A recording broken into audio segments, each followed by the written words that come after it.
উচিত ছিল। উনি রাজ্যের প্রশাসনিক কর্ত্রী, অ্যাডমিনিস্ট্রেটিভ চিফ, এবং আপনারা দেখেছেন ফিরাদ হাকিম এসেছেন, তিনি পৌরমন্ত্রী এবং মেয়র। অরূপ বিশ্বাস এসেছেন, সুজিত বোস 32 ঘন্টা পরে এসেছেন, তৃণমূলের অন্যান্য কাউন্সিলররা এসেছেন, কাউকে বাধা দেয়নি। আমি কালকে দুর্গাপুর থেকে বলেছি যে আগামীকাল আমি 20 জন এমএলএ নিয়ে দূর থেকে কোনো প্রমাণ বা যা যা চলছে ইনভেস্টিগেশন অসুবিধা না করেই দূর থেকে একটু দেখবো। এটা কর্তব্য আমাদের, যেহেতু রাজ্যের শাসক দল তার কর্তব্য পালন করেনি, মুখ্যমন্ত্রী করেনি, এটা বিরোধী দলনেতা এবং বিরোধী দলের এমএলএদের কাজ। এটা তখনই রাত্রিবেলা এরা 163 এম্পোজ করেছে আমাদেরকে আটকানোর জন্য। এটা খুব দুর্ভাগ্যজনক।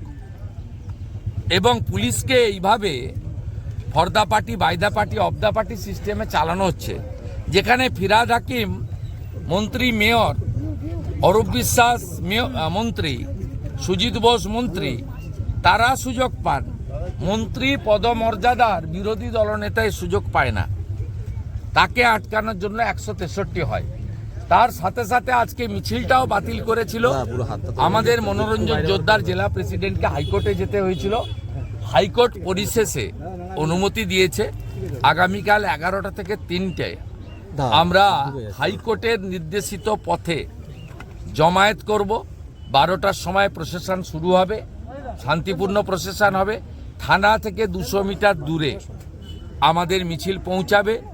সেখানে আমরা মিছিল করার প্রতিবাদের কারণ জানাবো এবং একটা জেলা প্রেসিডেন্টের নেতৃত্বে একটা ছোট ডেলিগেশন রাজ্যের ডিজির উদ্দেশ্যে, চিফ সেক্রেটারির উদ্দেশ্যে একটা জ্ঞাপন কালকে থানাতে দেবে, যাতে ঊর্ধ্বতন কর্তৃপক্ষকে পায়।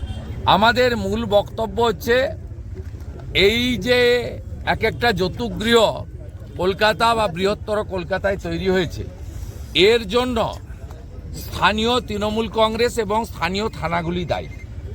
এখানে যে গোডাউনটা ভাড়া দেওয়া হয়েছে, 1.5 লক্ষ টাকা ভাড়া পান এবং তার মধ্যে 60,000 টাকা স্থানীয় বিধায়কের প্রতিনিধির হাতে এখানকার মালিক দিয়ে দেন প্রতি মাসে। এই যৌতুকগৃহ না আছে লাইসেন্স, না আছে অগ্নি নির্বাপক ব্যবস্থা, না আছে কিছু। এই এত বড় মৃত্যুর মিছিল, এর পরেও মুখ্যমন্ত্রী সরকার রিল্যাক্টেন্ট কেন ফায়ার ব্রিগেড মিনিস্টার তার দায়িত্ব স্বীকার করে রেজিগনেশন দেবেন না? কেন মুখ্যমন্ত্রী এখানে আসবেন না?